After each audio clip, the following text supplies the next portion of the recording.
Scarf बांधने का, मगर क्या प्यारा अच्छा लग रही है। पता चल रहा है कि ये मुसलमान की बेटी है। इसकी माँ को 100 मरतबा मुबारकबाद। कनीज़े फातिमा है। और तुम्हारे यहाँ वो बेटा, मैंने कहा था बात मत करिए। ओ मेरे चंदा,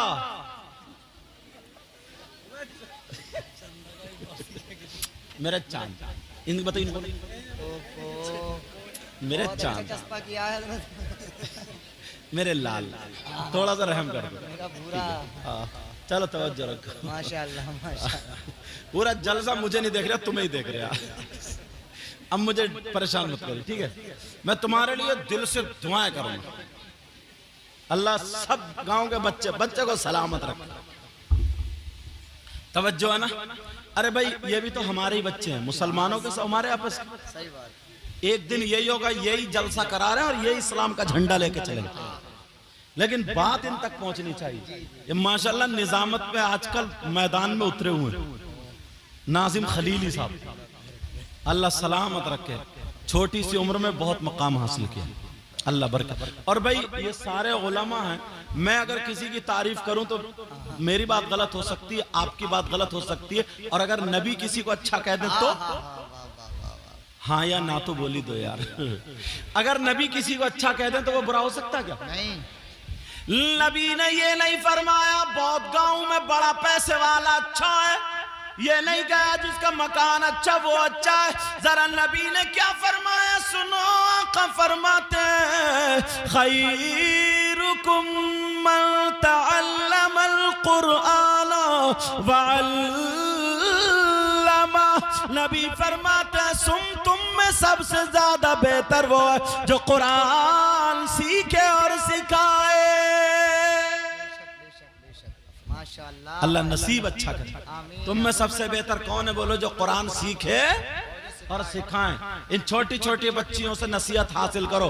वो माए ना, माए जिनकी बेटियां वो बड़े बड़े पलाजो और वो बड़े बड़े लाजे पूरा दोबरा लपेटे फिर रही हैं और सर खुले हुए हैं और सींग खड़े हैं और अम्मा की जरा रही है मेरी बच्ची कितनी अच्छी। इस अम्मा के बड़े डंडे पड़ेंगे।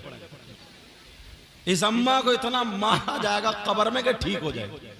और इसका देखो तो इसकी भी चेहरे पे झुर्री पड़ रही है मगर फिर भी कूंची फेर रही है।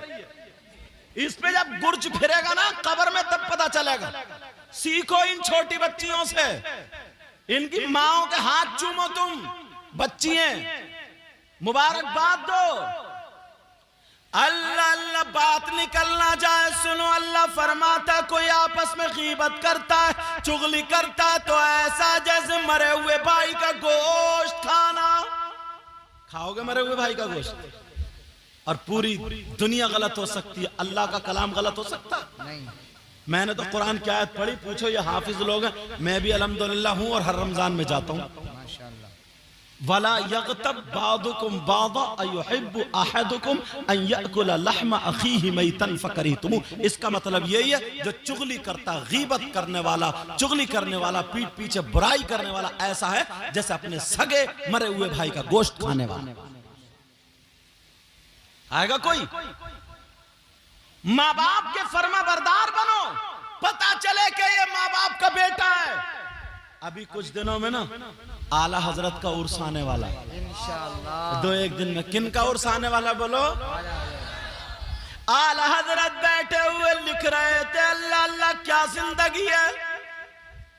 इश्क में बिल्कुल लबरेज कलम उठाया कह रहे ऐ इश्क तेरे सदके जलने से छुटे सस्ते, जो आग बुझा देगी वो आग लगाई है।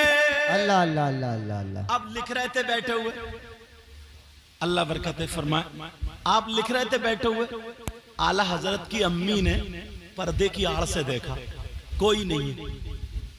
अब माँ बोली बेटा अहमद रजा कितना ही बड़ा आलिम हो जाए, कितना ही बड़ा मुफ्ती हो जाए, मगर माँ के लिए इतना ही छोटा होता। सही बात। बोले होता नहीं होता माँ बाप के लिए। वो बात अलग है। आज के कुछ नौजवान कमाने लगे और घर में टाइल्स पत्थर इन्हीं की कमाई से लग गया तो अम्मा से कह रहे हैं संभल के थूकिए। अब थूक पे पाबंदी और इसी अम्मा ने इसकी लैट्रीन साफ की थी। 2 साल दूध पिलाया इसी माँ ने। बीबी को कह रहा है अम्मा का ध्यान रखिए, इसका कोई पता नहीं कहां पान उगल दे। अम्मा का ध्यान रखेगा भी ये। जिस अब्बा का लाल खून काला पड़ गया, कमाते कमाते खिलाते खिलाते बड़ा हो गया, अब बंबई जाके दिल्ली जाके या कुछ कहीं पे जाकर के कमाई कर ली, टेल्स और पत्थर लग गए। अब्बा को खांसी हो गई, नजला हो गया, जुकाम हो गया। अब्बा ने खकार दिया और जैसे ही अब्बा ने खकारा, जैसे ही खकारा तो अब कह रहे हैं अब्बा तुमने पूरी रेड़ लगा दी। अब अब्बा नहीं दिख रहा है कि तुमने पूरी रेड़ लगा दी। जरा सोचो, गौर करो, कहां हैं हम। एक शख्स ऐसा था ना, अल्लाह मुझे बात याद आ रही, कह दूं, सुनना चाह रहे। एक शख्स ऐसा था, काफी दूर उसका घर था काबे से। सुनने की बात है ये, काफी दूर था उसका घर काबे से।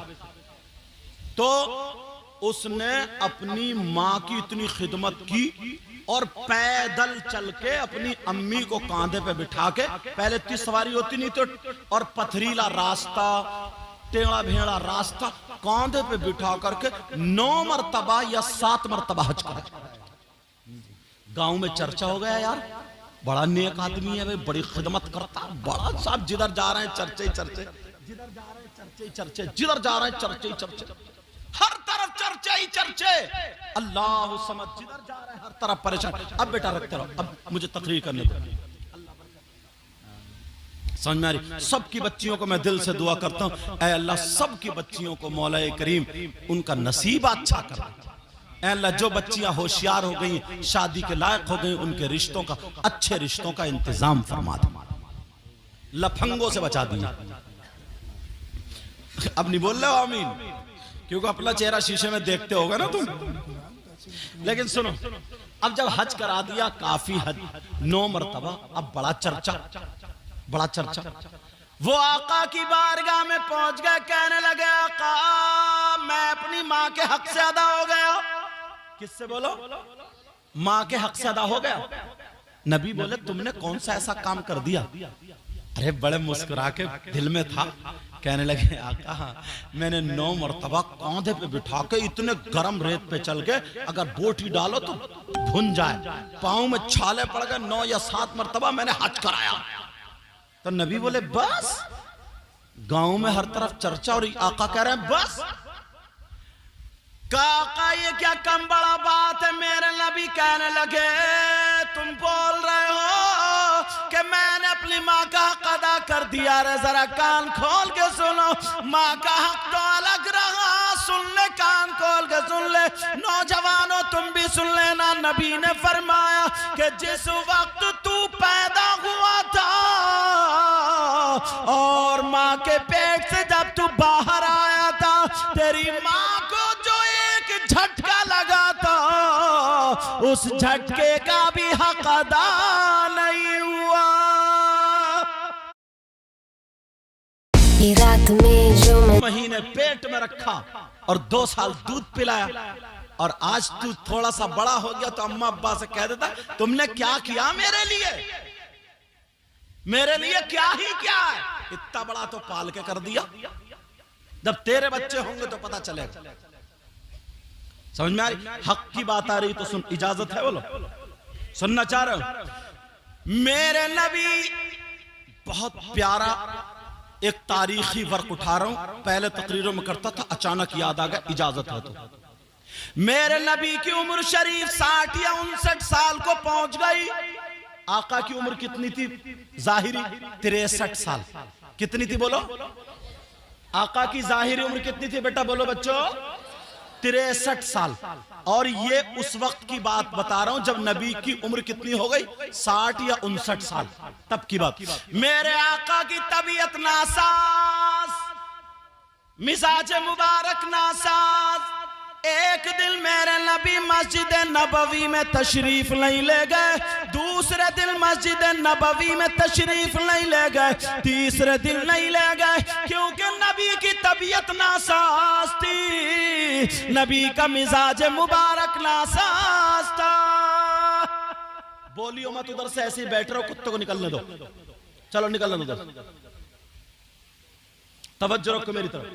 नबी की तबीयत नासाज, नबी मस्जिद में तशरीफ नहीं लेगा, कमजोरी।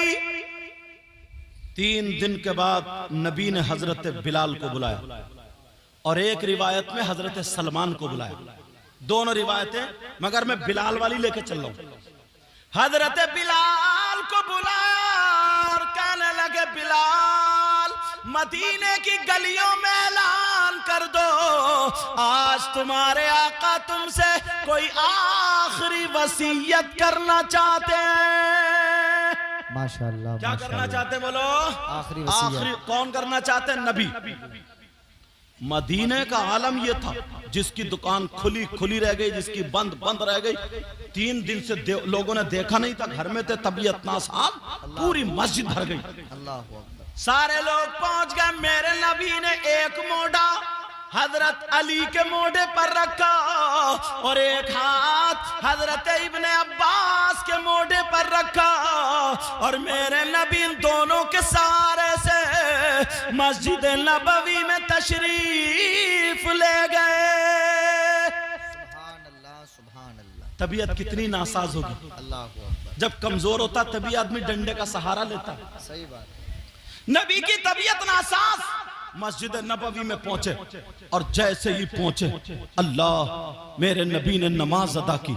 नमाज के बाद मिंबर शरीफ पे बैठ गए। कहां बैठे बोलो?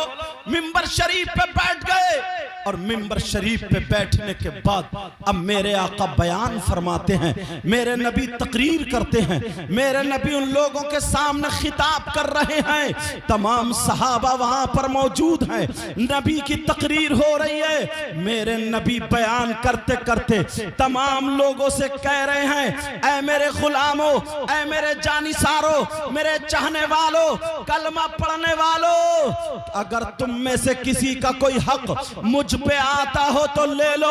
ये नबी फरमा रहे हैं, अगर किसी का कोई हक आता हो तो ले लो।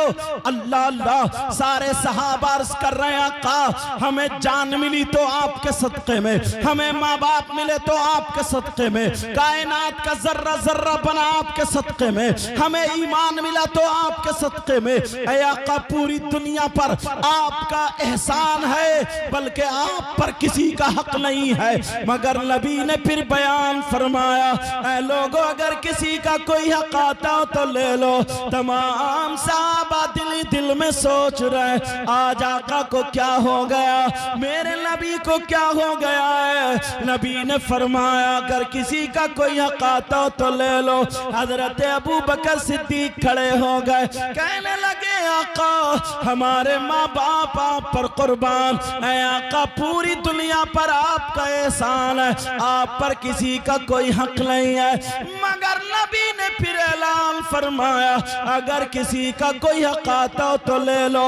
एक सहाबी खड़े हो गए, उनके 11 दिरहम आ रहे थे। हजरत कुसुम बिन अब्बास या हजरत फजल बिन अब्बास, इन दोनों में से किसी एक ने दे दिए।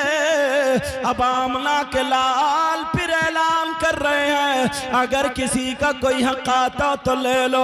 अरे नौजवानों, जरा सोचो, वो नबी जिसकी वजह से दुनिया बनी, कायनात बनी, और वो कह रहा अगर कोई हक आता हो तो ले लो। तुम जरा गौर करो, तुम पर तुम्हारी माँ के कितने हक हैं, तुम पर तुम्हारे बाप के कितने हुकूक हैं, तुम पर पड़ोसियों के कितने हुकूक हैं, तुम पर और रिश्तेदारों के कितने हुकूक हैं। अपने गिरबान में झांक लो, जरा नबी की जिंदगी देखो, सही सीरत सुनो। मेरे नबी ने फरमाया, अगर किसी का कोई हक आता हो तो ले लो। तमाम सहाबा की गर्दनें नीचे थी, मगर एक सहाबी बोल पड़े।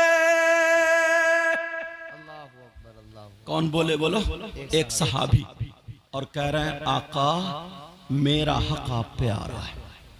अल्लाह, जब इतना कहा कि मेरा हक आप पे आ रहा है, हजरत उमर ने तीखी नजरों से देखा। अल्लाह बरकत फरमाए। जब देखा, हजरत उमर को जलाल आ गया। देखा, कहा क्या कह रहे हो?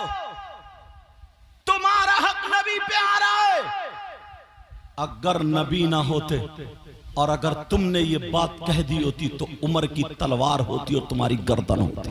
अल्लाहु अकबर, अल्लाहु अकबर। का कौन सा हक है जरा बोलो।